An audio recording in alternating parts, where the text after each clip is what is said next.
The wrapping paper was gold, thick, elegant, tied with a velvet ribbon.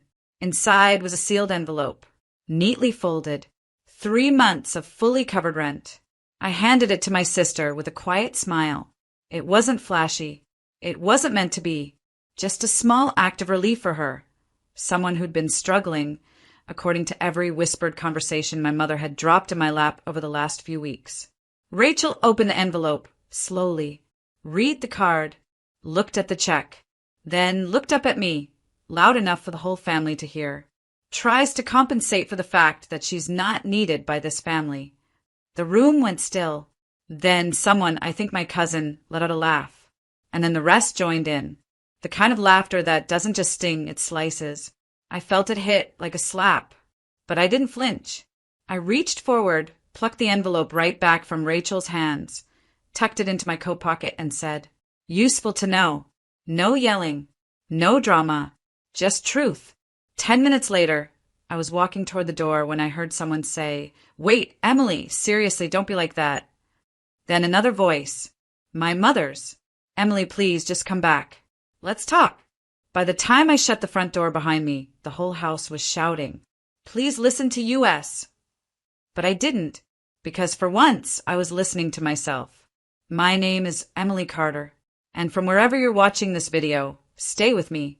Because the night they laughed at my kindness was the same night they stopped laughing altogether. I've always been the dependable one. Not the loudest, not the favorite, just the one everyone could count on. When Rachel totaled her car in college, I co-signed the loan for the new one. When Dad's small business hit a rough patch, I quietly wired money from my savings. When Mom needed help planning Grandma's funeral, I took unpaid leave to arrange everything. No one asked if I could afford it. No one checked to see how I was doing. They just assumed I'd handle it, because that's what I'd always done. The invisible daughter, the steady hand. I didn't give to be noticed, at least that's what I told myself. I gave because it felt like love. Like maybe, just maybe if I kept showing up, they'd finally see me as more than the fallback plan. Rachel, on the other hand, was the sparkle. She always had a flair for making scenes. Failed classes? It was the professor's fault. Broken friendships? They were jealous. Every family event revolved around her. Her job drama, her on and off boyfriend, her endless crises. Mom called it personality. I called it convenient. Because no matter how much mess Rachel created, someone else always cleaned it up. Usually me. And still, I thought this year might be different. She'd been late on rent 3 times, Mom said. Behind on utilities. She was trying, but work had been slow. So I did what I always did, quietly made things easier. 3 months of covered rent. No fanfare, just a gesture of support. And she took it, held it in front of everyone, and mocked me. She's not needed. Like kindness was embarrassing. Like being dependable was pitiful. Like the worst thing a woman could be was useful. I watched them all laugh. My mother. My cousins, even my aunt, the one who cried when I helped pay off her medical bills 5 years ago. In that moment, I wasn't humiliated. I was done. Because when someone shows you what your presence means to them, believe them. And when they laugh at the version of you that's always carried their weight, you don't argue. You put it down. For good. After I walked out of that house, I didn't cry. Not in the car. Not when I got home. Not even the next morning when I opened my email to a long message from my mother titled, "Let's not overreact." I read every word. Rachel was just being playful. You know how sarcastic she is. We all appreciate you, even if we don't always say it. Every line was a masterclass in deflection. Not once did she acknowledge what happened. Not once did she ask how I felt. It was damage control. Rehearsed. Hollow. I didn't reply. Instead, I opened my bank app, and I started pulling plugs. First, the automatic payment for Rachel's car insurance. She hadn't even known I was covering it. Mom had quietly asked me to help her get on her feet months ago. Canceled. Next, the savings account I set up for Dad's side business, the one where I was the only one contributing. Closed. Then, the shared family Netflix and Spotify plans I was managing. Small things, but symbolic. Gone. I wasn't angry. I wasn't out for revenge. I just realized I was done volunteering for a family that didn't even see me as a person, just a resource. Over the next few days, the silence got louder. Rachel didn't reach out. Not once. No apology, no explanation, no accountability. That didn't surprise me. What did surprise me was how free I felt. The absence of obligation. The way my calendar felt suddenly lighter, my evenings longer. I cooked for myself, took walks, slept better. I kept waiting for the guilt to creep in, the pull to make things right. But it didn't come. Instead, I found myself breathing, really breathing, for the first time in years. Then, 5 days after Christmas, the text started. Emily, have you been paying Rachel's insurance? Hey, why isn't the card working for the business account? Did you cancel Netflix? I didn't answer any of them. I wasn't being petty. I was being clear. Because people like that, the ones who never say thank you, who joke about your generosity like it's pathetic, they don't understand boundaries unless you draw them in permanent ink. I had drawn mine. Thick, sharp, uncrossable. And for the first time, they were starting to realize I hadn't just taken back a gift. I had taken back me. You know, what happens when you stop feeding a system that runs on your silence? It starts to starve. At first, they don't notice. It's a missed payment here, a forgotten login there. Small things, inconveniences, but then the gaps widen. And when you've been the glue, the quiet engine behind the scenes, your absence starts to echo. I didn't post a dramatic announcement. No cryptic Instagram quote about boundaries or healing. No long emails saying, I'm done. Because I wasn't giving them anything else to hold on to, not even closure. I just stopped. I pulled out of the family's group vacation planning thread. Removed my card from the travel booking site. Unsubscribed from the newsletter Rachel was running. The one I'd built for her, branded for her, paid monthly fees to keep live. She emailed me twice. Hey, the payment didn't go through. Can you just update your card? You've always handled that. I didn't reply. And when she tried again, this time from a different address, I blocked her. I wasn't being cruel. I was being consistent. Consistency was something I'd always given freely, even when I didn't deserve it. I showed up. I remembered birthdays. I sent flowers when they were sad, food when they were sick, and money when they were in a tough spot. It had never been reciprocated. Not once. The Christmas before this one, I paid for the entire dinner, catered. Rachel had shown up 3 hours late, snapped a selfie in front of the tree I decorated, and left before dessert. No one thanked me. No one even noticed when I stayed behind afterward to clean alone. This time they noticed everything. I heard from my cousin Mia that the group business account was locked. I had removed myself as co-owner. Apparently, the legal paperwork I'd filed months earlier had just taken effect. I was no longer financially tied to any of them. Mom tried calling, twice in one day. I didn't pick up. Then she sent a message. Emily, I don't understand what you're doing. We're family. Can't we move on from one awkward moment? One awkward moment? That wasn't awkward. That was betrayal with a bow on top. They humiliated me when I offered help, not because they misunderstood me, but because my usefulness threatened their egos. They were comfortable with me giving, as long as I stayed small while doing it. Now, I was stepping out of the background, and they hated that more than they ever appreciated the help. So I let the silence grow. I let them squirm. I let the weight they used to toss on me fall squarely back into their own hands. And I didn't say a single word, because some messages don't need to be sent.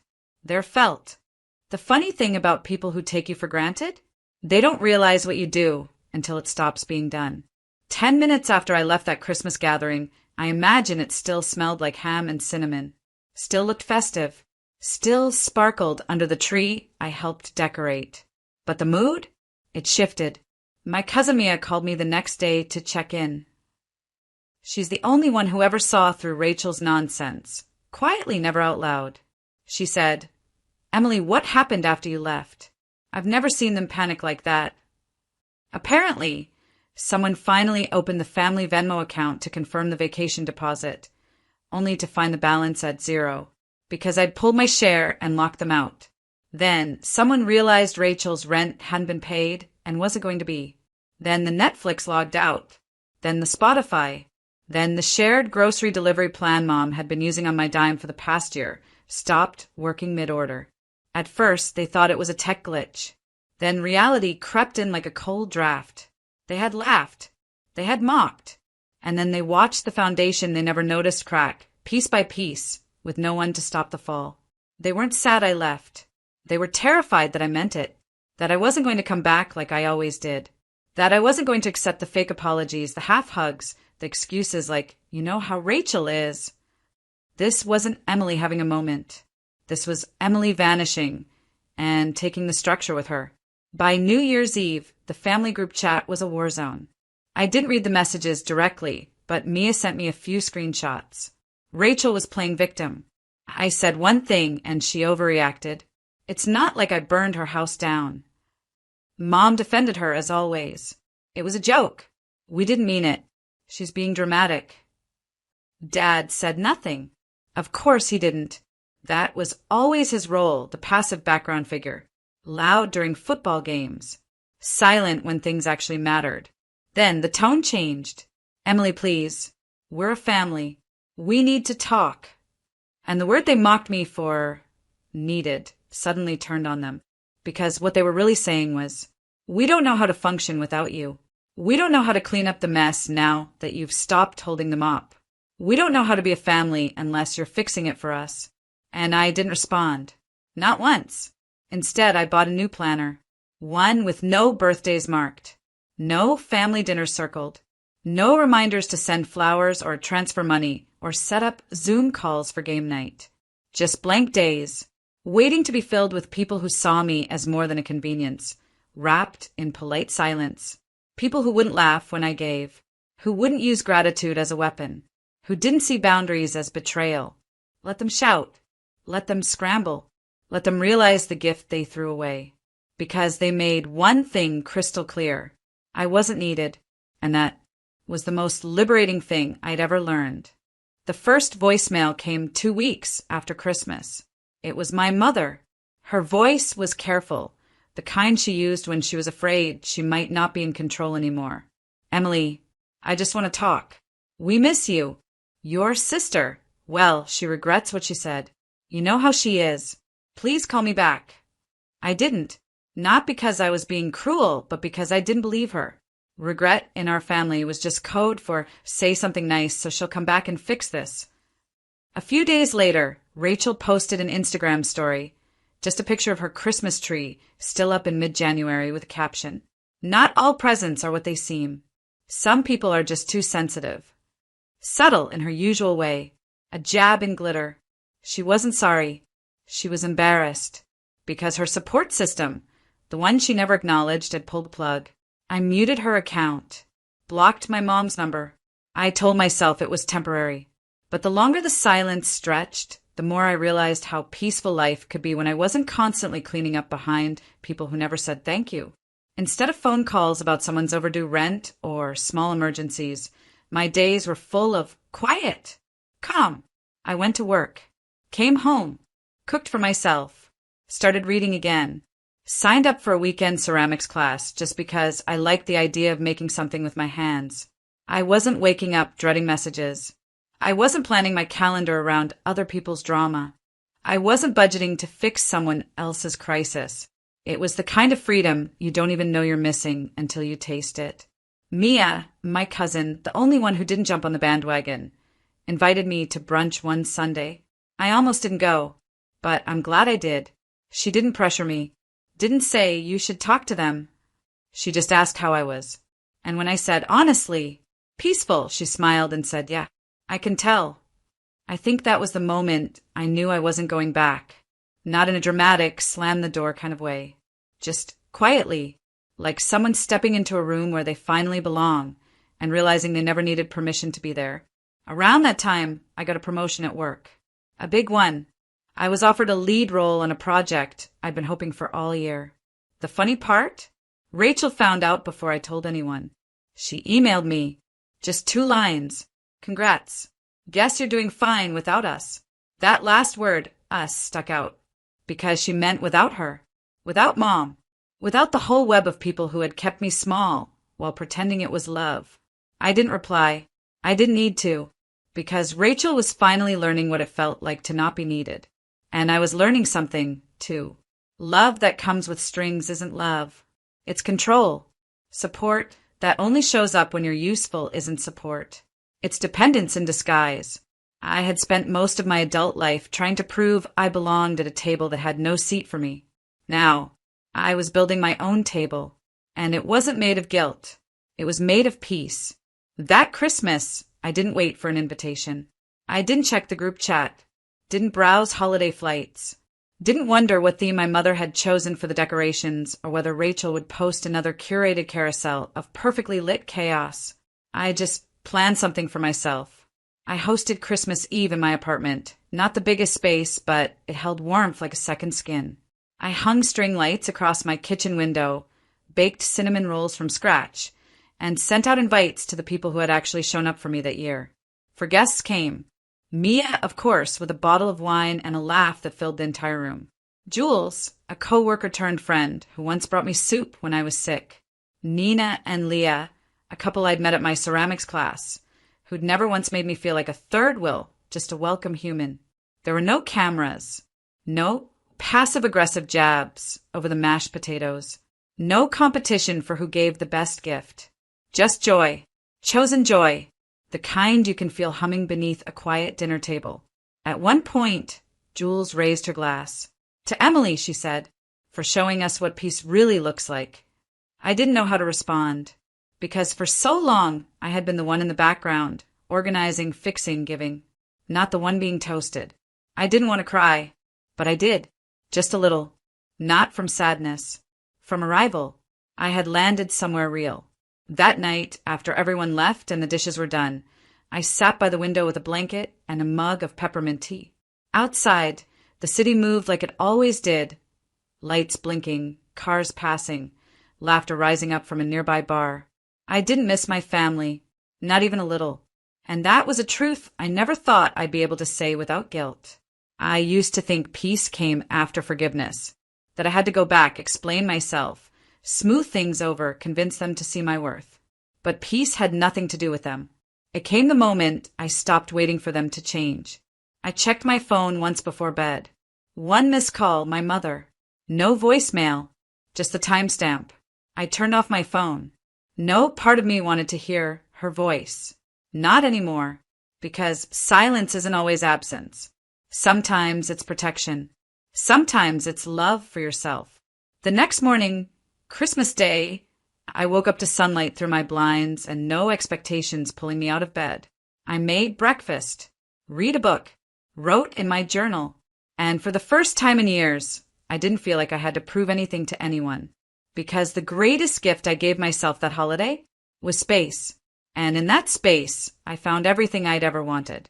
Not perfection, not applause, just peace. It's strange how one sentence can stay with you. She's not needed by this family. Rachel said it like a joke, like it was funny how I kept trying to matter. And maybe it was to them. Maybe my kindness, my effort, my loyalty was just background noise in a house that only heard what it wanted. But that sentence, it never left me. At first it stung. Then it stuck. And eventually it started to sound like freedom. Not needed. For years, I mistook being needed for being loved. I thought that if I was useful, if I handled the details, absorbed the blame, smoothed the cracks, then maybe I was valuable. It's a lie we don't talk about enough, that being depended on is the same as being appreciated. It's not. Being needed meant I could never rest. Being needed meant I couldn't say no without being called difficult. Being needed meant the second I pulled back, the whole system trembled, and they blamed me for the collapse. So when I walked out of that house on Christmas Day, I didn't just take back an envelope. I took back my identity. I let go of the role they assigned me, the helper, the fixer, the one who never needed anything, but was always expected to give everything. And I stepped into something much more powerful, myself. Now, I wake up in a home where no one expects me to save them. I walk through rooms that don't echo with guilt. I laugh, often and loudly, with people who would never reduce me to a punchline. I give still, but from a full place, not a bleeding one. And when I choose to give now, it's a gift, not a transaction in a game I never agreed to play. I don't know what my family says about me these days. Maybe that I've changed. Maybe that I'm cold, maybe that I overreacted. But I'm not cold. I'm clear. And clarity is the thing they never expected me to find because they relied on my confusion to keep me in line. They used to throw family at me like a chain. But family, when it's built on shame and control, isn't sacred. It's a trap. I stopped calling it family the day they laughed when I tried to help. And I haven't called since. I'm not bitter. Truly. In fact, I wish them well. I hope they figure out how to keep their lives afloat without someone bailing them out behind the scenes. I hope Rachel figures out how to live without performing superiority. I hope my mother finds out what it feels like to earn forgiveness, not demand it. But none of that is my responsibility anymore. Because they were right. I'm not needed. And I don't want to be. Because I finally learned. Being needed is the price you pay when people don't know how to love you unconditionally. And being free? That's what happens when you stop buying your seat at a table that was always too small. The last thing I did that year was frame something I wrote in my journal, just 4 lines. It hangs above my desk now. They laughed when I gave. I smiled when I left. I said nothing else. And they heard everything